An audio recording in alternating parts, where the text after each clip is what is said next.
할렐루야.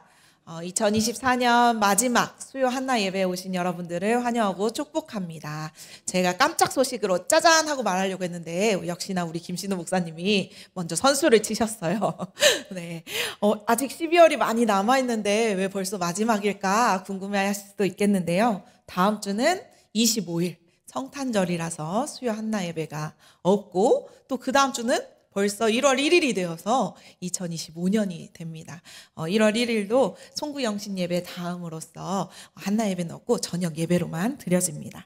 오늘 마지막 수요 한나 예배니만큼 그동안 못 받으셨던 은혜 충만하게 받으셔서 2024년 잘 마무리하는 우리 모두가 되기를 바랍니다.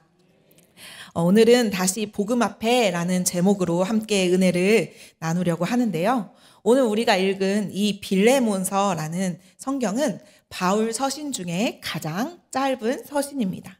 그런데 이 짧은 서신 안에 그리스도의 사랑과 용서 그리고 진정한 복음이 다른 어떠한 서신보다 더 잘 나타나 있는 것 같습니다. 오늘 이 빌레몬서의 말씀을 통해서 복음이 무엇인지 다시 한번 생각해보고 우리가 다시 복음으로 돌아가는 귀한 시간이 되기를 주님의 이름으로 축원합니다. 빌레몬서의 주인공이 오네시모입니다. 이 오네시모라는 인물은 성경에 딱 2번 등장하고 있습니다. 골로새서에서 1번, 그리고 오늘 빌레몬서에서 1번 등장합니다. 이 오네시모는 도망간 노예였습니다. 그 주인은 빌레몬이라는 사람이었습니다. 그런데 이 오네시모가 도망칠 때 주인의 재산을 일부 훔쳐서 도망을 갔습니다. 그래가지고 골로새에서 로마라는 큰 도시로 도망을 갔습니다. 추측컨대 세상에서 제일 큰 도시 로마에 있으면 사람들도 많고 하니까 자신의 정체를 숨기고 살아갈 수 있었을 거라는 생각을 했던 것 같습니다. 그런데 이 로마에 들어가 살고 있는 중에 우연찮게 사도 바울을 만나게 된 거지요. 당시 사도 바울은 3차 선교 여행 끝에 예루살렘에 붙잡혀서 로마로 압송된 상황이었습니다. 바울이 로마 황제에게 재판을 청하고 2년 동안 옥에 갇혀 기다리는 중에 이 오네시모를 만나게 되었고 복음을 전하게 된 것입니다. 그 당시에 사도 바울이 감옥에 갇혀 있다고 했는데 이 갇혀 있다는 것은 일종의 가택연금과도 같았기 때문에 사람들을 만나고 복음을 전하고 말씀을 전하는 데에 큰 어려움이 없었습니다. 그런 과정에 오네시모도 만나게 된 거죠.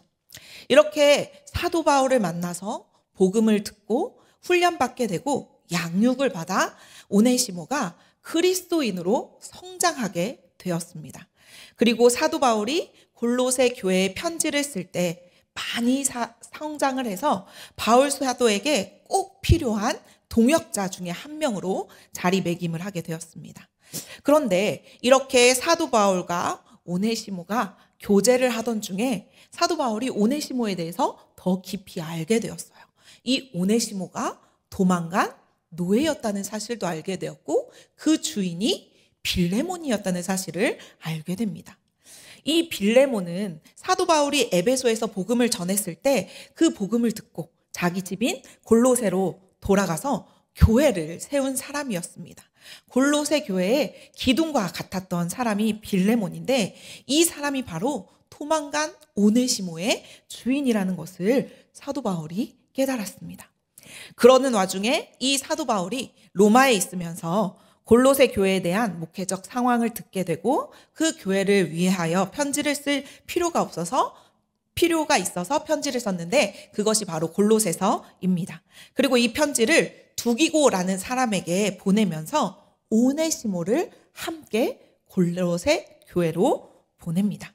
그러면서 두기고에게 편지 한 통을 더 써서 전달했는데 그 다른 편지 한 통이 오늘 우리가 읽은 빌레몬서입니다. 그 내용 가운데 우리가 시간상 읽지는 못했지만 골로새 교회의 중요한 리더가 되어 있는 빌레몬에게 오네시모를 용서해 달라는 것과 더 나아가서 그리스도 안에서 형제로 대해달라는 간곡한 부탁의 내용이 포함되어 있습니다. 제가 오늘 빌레몬서 1장 처음부터 끝까지 다 읽고 싶었는데 그러면 수요 한나 예배가 다 끝날 것 같아서 앞부분만 읽었거든요. 오늘 꼭 집에 가셔서 마지막 부분을 읽어보시면 좋겠습니다. 백발의 노사도가 옥에 갇혀서 노예의 주인이면서도 주 앞에서 신실한 그 빌레몬에게 도망친 종 오네시모를 용서해달라고 간절히 구하는 마음을 구구절절하게 느껴집니다. 먼저 한 가지 질문을 하면서 본격적으로 말씀을 나눌까 합니다. 왜 사도 바울은 이 오네시모를 주인인 빌레몬에게 돌려보내서 용서를 받게 했을까요? 또 오네시모는 왜 굳이 주인인 빌레몬에게 돌아가려고 했을까요? 굳이 오네시모가 골로새 교회에 돌아가지 않고 로마에서 열심히 사역하면 되지 않겠습니까?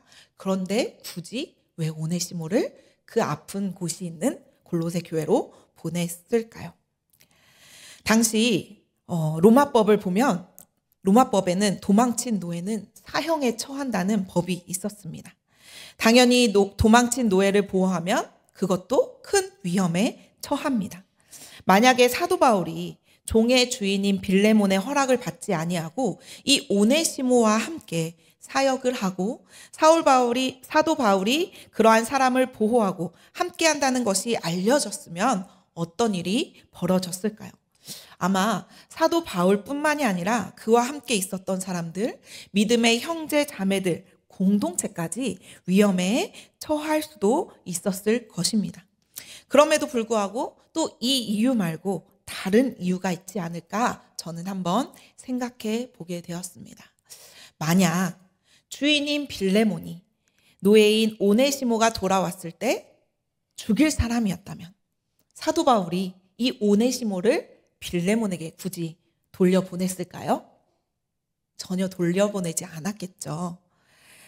빌레몬은 정말 좋은 사람이었기 때문에 오네시모를 다시 돌려보낸다 할지라도 빌레몬이 성숙한 그리스도인으로서 그 오네시모를 잘 받아줄 거라는 믿음이 있었기 때문에 바울은 빌레몬에게 오네시모를 보냈습니다. 그리고 그 안에는 또 한 가지의 이유가 있습니다.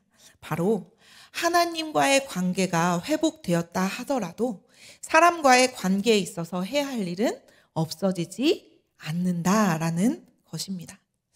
여러분, 오네시모는 노예 상태에서 예수님을 만났습니다. 그리고 그가 말씀을 배우기 시작했을 때 무엇을 깨달았을까요? 아마 정말 깜짝 놀랐을 것입니다.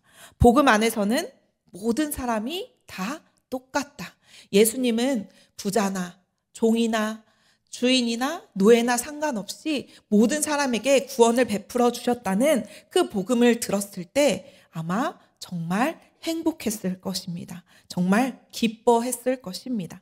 진짜 복음, 기쁜 소식이라고 느꼈을 것입니다. 왜냐하면 그는 도망한 노예 신분이었고 잡히면 언제 죽을지 모르는 상황이었습니다. 그런데 예수님께서 하신 말씀 중 하나님 앞에서는 모든 사람이 다 똑같다라는 말을 들었을 때 아마 그는 내 선택이 옳았네. 내 선택이 정말 정당했구나 라는 생각이 충분히 들었을 수도 있었겠습니다. 복음으로 말미암아 자기 행위를 정당화하고 자기 신분을 정당화할 수 있는 충분한 근거가 되었을 것입니다. 하지만 오네시모는 그렇게 했나요? 그러지 않았습니다. 오네시모는 복음을 배워가면서 그 복음을 자기 삶을 합리화시키고 자기 선택을 정당화시키는 도구로 삼지 아니하고 복음을 듣고 배우고 복음으로 내린 결정은 주인께 다시 돌아가 용서를 구하기로 결심한 것입니다. 오늘 이 모습을 보고 우리가 복음을 통하여 배울 수 있는 것은 복음으로 말미암아 우리가 하나님과의 관계가 회복되었다 할지라도 사람들과의 관계에 있어서 우리가 해야 할 책임까지도 없는 것으로 된다는 것은 아니라는 것입니다. 우리는 하나님으로부터 완전한 용서를 받았습니다. 그런데 그 용서받았다는 사실이 우리가 다른 사람에게 잘못해서 용서를 구하는 행동까지 무의미하게 만드는 것은 아니라는 것입니다. 이 부분을 잘 설명해 주는 이야기가 누가복음 19장에 나오는 삭개오 이야기입니다. 여러분이 아시다시피 삭개오는 세리장이었죠.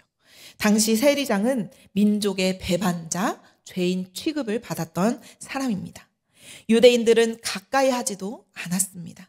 삭개오도 유대인이었지만 유대인에게도 받아들여지지 못하고 하나님에게도 받아들여지지 못했던 죄인이었습니다. 하지만 이 삭개오는 항상 하나님을 사모하는 마음이 있었던 것 같습니다. 아마 세리장까지 올라갔던 사람이었다면 나이가 어느 정도 많았을 것입니다. 그런데 그 사람이 예수님을 만나기 위해서 뽕나무로 올라갔지 않았습니까? 이 모습을 통해서 아마 삭개오는 하나님에 대한 사모함이 그 마음에 있었다라는 것을 우리는 알 수 있습니다. 그 마음을 아셨는지 예수님이 지나가시다가 삭개오를 보고 내려오라 하시고 그 삭개오 집에 가게 되십니다. 삭개오의 마음이 어땠을까요? 아마도 가슴이 터질 것 같았을 것입니다.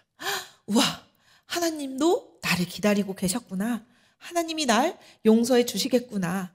그런데 이런 상황 속에서 갑자기 삭개오가 이상한 이야기를 합니다. 우리 누가복음 19장 8절 말씀을 함께 읽어보도록 하겠습니다. 시작.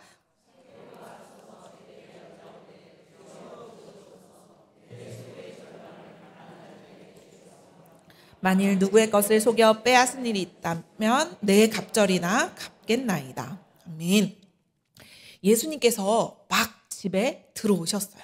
그러면 삭개오가 뭐라고 이야기해야 올바를까요? 예수님, 조금만 기다리세요. 제가 맛있는 음식 가지고 올게요. 조금 앉아서 쉬세요. 아니면 그 당시에는 손님이 오면 발을 씻겨주는 전통이 있었으니까 예수님 여기 앉아 계시면 제가 발을 씻을 물을 떠오겠습니다. 이런 말들이 오가야지 않겠습니까? 그런데 삭개오는 이런 말 대신 뜬금없이 제 재산의 절반을 가난한 사람에게 주겠습니다. 혹여 부당히 취한 것이 있으면 4배나 갚겠습니다. 라는 뜬금없는 말을 합니다. 과연 이 고백을 우리는 어떻게 이해해야 할까요? 앞에서도 이야기했듯이 하나님과의 관계가 회복되어졌다 해도 다른 사람과의 관계가 해결될 거라는 기대를 우리는 하면 안 됩니다.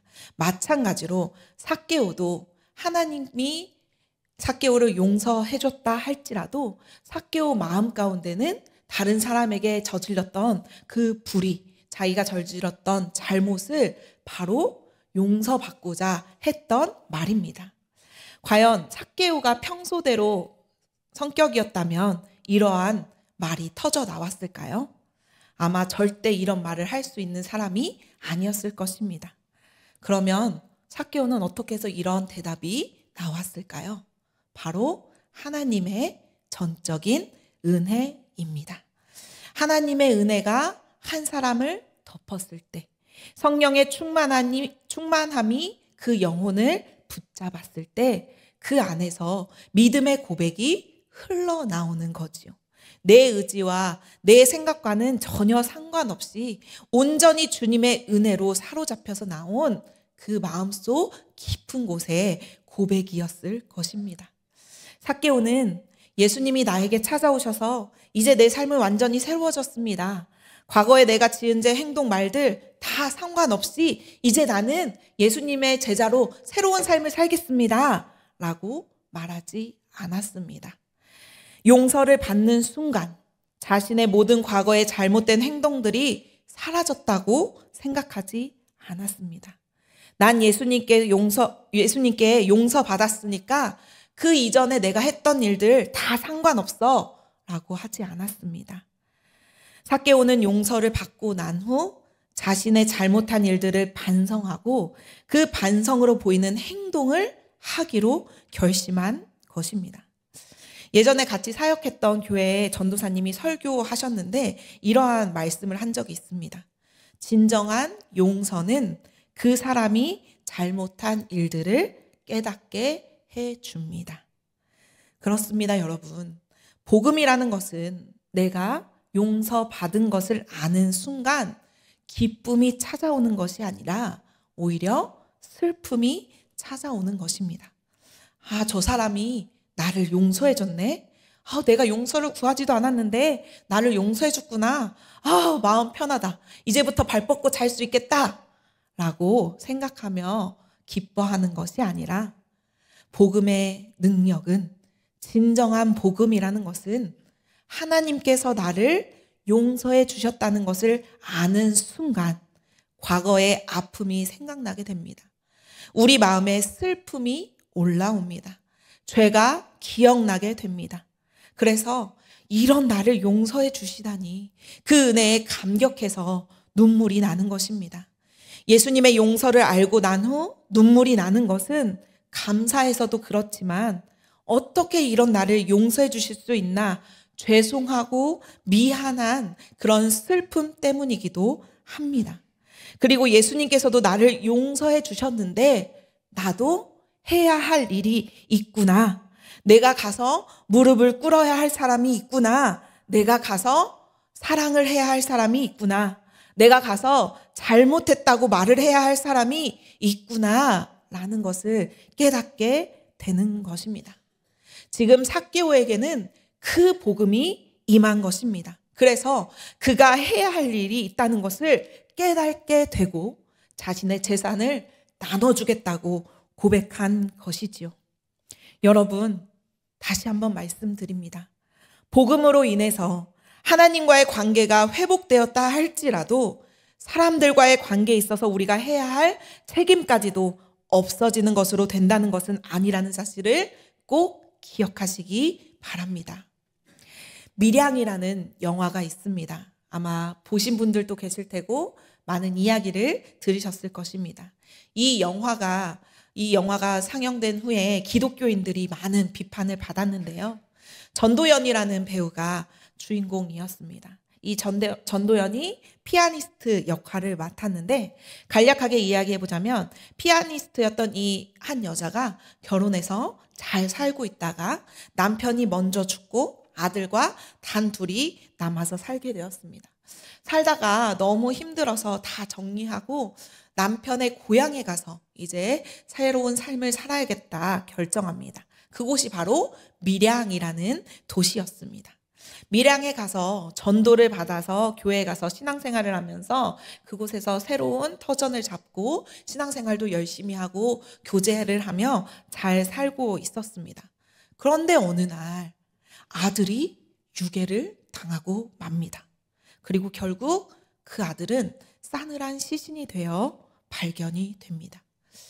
죽인 범인은 체포가 되어 감옥에 들어갔고 이 엄마는 홀로 남았습니다. 엄마는 교회 가서 통곡하고 오열합니다. 그러자 함께 신앙생활했던 많은 사람들이 이 엄마에게 와서 이야기합니다. 용서해야 한다고. 그 말을 들은 전도연의 마음이 어떻겠었습니까? 받아들이기 너무 힘들었겠죠. 그런데 이 엄마는 용서하기로 결심을 합니다.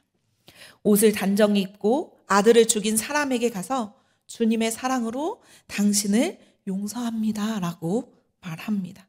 그런데 이 말을 듣고 있던 그 범인이 세상에서 가장 편안한 미소를 지으며 그 엄마에게 이렇게 말합니다. 저는 이미 하나님께 용서받았습니다. 감옥에서 하나님을 만났고 저는 지금 매우 평안합니다. 이 말을 들은 엄마는 감당을 하지 못합니다. 자신은 그 사람을 용서하려고 지옥 같은 시간을 보내며 견뎌왔는데 얼마나 어렵게 결심하고 그곳에 찾아왔는데 정작 자기 아들을 죽인 사람은 이미 감옥에서 용서를 받아서 저렇게 평안한 시간을 보내고 있더니 하나님이 누구길래 용서해주고 내 아들이 죽었는데 왜 하나님이 용서하냐고 소리를 지르며 견디지 못합니다. 그 엄마는 미친 사람처럼 행동하고 교회에 와서 소리를 지르고 난동을 피우고 구역 모임에 하는 집에 가서 돌멩이를 던집니다. 그리고 마지막에는 자살까지 시도하게 됩니다. 저는 이 영화를 보면서 참 마음이 아팠습니다. 이 영화가 나온 후 사람들이 교회를 다닌 사람들을 정말 많이 욕했습니다. 그런데 그 욕을 듣는데 아무 말도 하지 못했습니다. 왜냐하면 어쩌면 우리들에게도 이러한 모습이 있지 않을까라는 생각이 들었기 때문입니다. 하나님에게 용서만 받으면 다 끝나는 것일까요? 정말 복음이 그 사람에게 들어갔다면 그 엄마가 찾아왔을 때 나를 용서하지 마세요. 내가 당신에게 얼마나 큰 아픔과 슬픔을 주었는데 나를 용서하십니까? 용서하지 마세요. 나는 용서받을 수 없는 사람입니다. 라고 이야기하는 것이 맞지 않을까요? 복음이라는 것은 과거를 다 없는 것으로 만드는 것이 아니라 오히려 과거의 삶을 아파하게 만들고 그 일 때문에 내가 해야 할 일이 있다는 것을 알려주는 것이 복음이라는 사실을 잊지 마시기 바랍니다. 왜 이 시대에 복음은 시장의 싸구려로 전락했을까요? 예수를 믿는 사람들이 하나님과의 관계는 이야기하면서 그 관계에서 흘러나오는 사람들과의 관계에서 책임과 사명을 거부하고 살기 때문에 그런 것은 아닐까요? 오늘 우리가 부를 찬양 가사를 보면 이런 가사가 나오는데요. 많은 이들 말하고 많은 이들 노래는 하지만 정작 가지 않는 길. 두려운 생각보다 많이 힘들고 험한 길보다 그저 말로만 가려기에 라는 가사가 나옵니다. 어쩌면 우리는 복음을 들었음에도 진짜 복음대로 살지 못하고 있는 건 아닌지, 그저 교회 안에서만 말로만 살아가고 있는 건 아닌지 이 시간 다시 한번 생각해 보면 좋겠습니다. 오네시모는 예수님을 만났습니다. 복음을 들었습니다. 복음이 그에게 들어갔습니다. 그래서 아마 그는 견딜 수 없었을 것입니다. 그래서 주인인 빌레몬에게 돌아가 용서를 구하기로 결심했을 것입니다. 하나님은 그리스도의 십자가의 보혈로 우리를 용서해 주셨습니다. 그렇기 때문에 우리도 용서를 청해야 할 사람이 있다면 기꺼이 가야 합니다. 오늘 우리 마음 가운데 혹여라도 그 마음이 있는 분들이 계시다면 2024년 다 가기 전에 잘못을 구해야 할, 용서를 빌어야 할 그 사람들에게 가서 용서를 구하는 우리 모두가 되기를 간절히 소망합니다. 자, 그럼 이제 이 편지를 받은 빌레몬의 입장을 한번 생각해 보겠습니다. 어느 날 빌레몬이 편지 한 통을 받게 됩니다. 자신의 영적 아버지였던 사도 바울에게 편지를 받았습니다. 러브레터는 아니었지만 아마 굉장히 마음이 설레었을 것입니다. 그런데 편지를 뜯어서 읽는데 얼마 가지 않아 불편한 이름이 등장합니다. 오네시모, 도망간 노예, 내 돈 훔쳐서 도망간 노예의 이름입니다. 그런데 사도 바울이 그를 용서해 달라고 합니다. 아니, 그것도 모자라서 본인과 똑같이 대해달라고 이야기하고 있습니다. 사랑하는 형제와 같이 대해달라고 합니다. 여러분, 빌레몬의 마음이 어땠을까요? 너무나도 복잡했을 것입니다. 이 사람을 용서해 준다면 다른 노예들은 어떻게 할 것인가? 만약에 이 소식이 퍼져서 다른 노예들이 예수를 믿겠다고 하면 어떡하지? 이 당시에 노예들은 사람으로 보지도 않았습니다. 말하는 재산이라고 표현까지 했습니다. 또 빌레몬 자신은 만약에 오네시모를 용서해 준다고 칩시다. 그런데 교회 안에서 다른 노예를 데리고 있는 주인들은 또 어떻게 할까요? 빌레몬은 자신만의 문제를 생각하지 않고 그 공동체, 또 이 사회의 문제까지도 생각해야 했을 것입니다. 함부로 결정을 할 문제는 아니었습니다. 만약 우리라면 어떻게 했을까요? 아마 우리는 노예를 데리고 있어 본 적이 아니어서 뭐 그 정도 쉽게 해줄 수 있지, 이렇게 말을 했을 수도 있겠습니다. 아니면 저는 해드리고 싶은데 다른 사람들도 생각해야 될 것 같습니다 라고 자기의 책임을 회피할 수도 있었을 것 같습니다. 빌레몬의 모습 속에서 저는 빌레몬이 사람들의 눈치를 보지 않았나라는 생각이 들었습니다. 그러면서 저의 모습도 보게 되더라고요. 우리는 신앙생활을 하면서 사람들의 눈치를 참 많이 보고 살아가는 것 같습니다. 하나님 눈치 보며 신앙생활을 해야 되는데 왜 우리는 자꾸만 사람들의 눈치를 보며 신앙생활을 하는 것일까요? 제가 예전에도 한번 말씀드린 적이 있는데 제가 목사 안수를 받을 때 분명히 많은 사람들 앞에서 다짐하고 부탁의 말씀을 드렸습니다.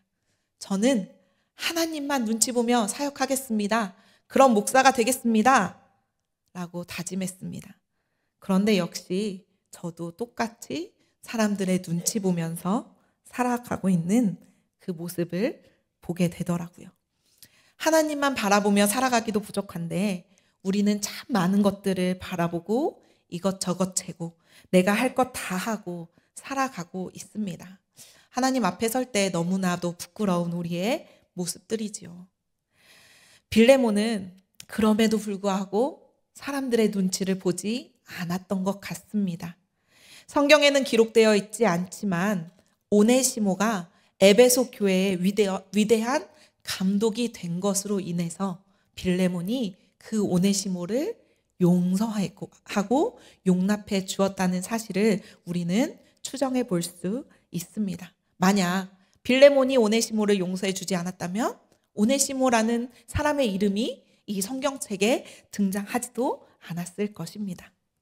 사랑하는 전주 안디옥교회 성도 여러분, 오네시모와 빌레몬 둘 다 복음이 임했기 때문에 그들은 변화되기 시작하였습니다. 삶의 변화가 시작된 것이지요. 진짜 혁명적인 그런 변화였습니다. 왜냐하면 당시에는 노예가 감히 주인과 동급을 가질 수가 없었기 때문입니다. 오늘 우리의 모습은 어떤가요? 이렇게 오네시모와 빌레몬처럼 우리의 삶에도 복음으로 인하여 우리의 삶이 달라지셨나요? 진짜 변화되셨나요? 그래서 그 복음으로 매일을 행복해하며 살아가고 계신가요? 아니면 그 감격은 다 잊은 채 복음으로 내 삶을 합리화하고 내 선택을 정당화시켜주는 도구로 삼고 있지는 않으신가요? 바라기는 우리가 다시 복음을 제대로 깨닫기를 원합니다. 다시 복음 앞에 서기를 소망합니다. 나에게 생명 주셔서 나를 살리신 그 복음 하나 때문에 아무것도 필요 없었던 그때로 다시 돌아가서 정말 나를 부인하고 십자가 지고 다시 주님의 길을 걸어가겠다고 다짐하는 우리 모두가 되기를 간절히 소망합니다.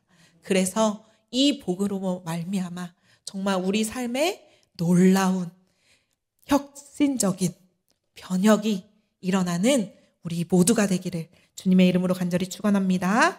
아멘. 우리 시간 함께 찬양하겠습니다. 하나님, 우리가 다시 복음 앞에 서길 원합니다. 이 복음의 감격이 다시금 회복되길 원합니다. 주님, 이 복음으로 살아가길 원합니다. 다짐하며 찬양합니다.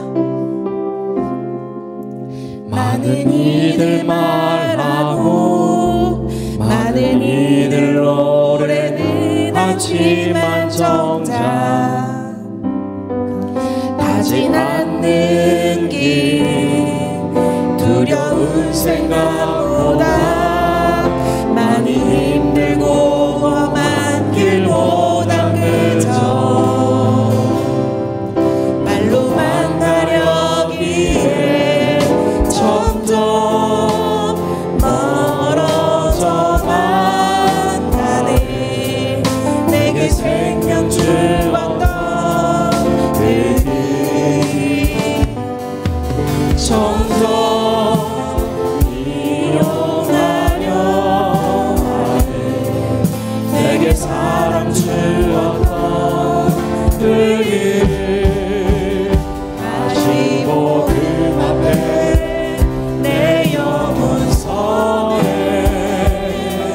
주님 만난 그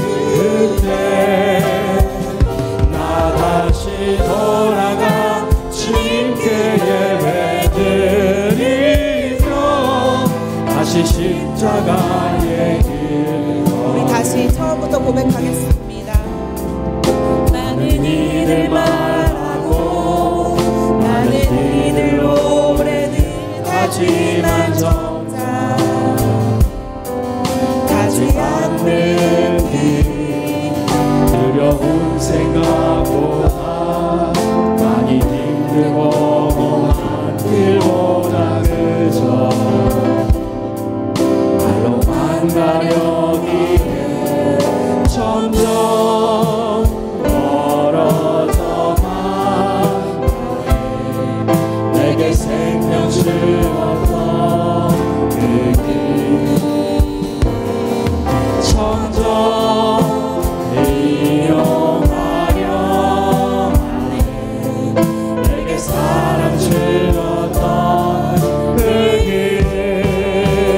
다시 복음 앞에 내 영혼 서네 주님 만난 그때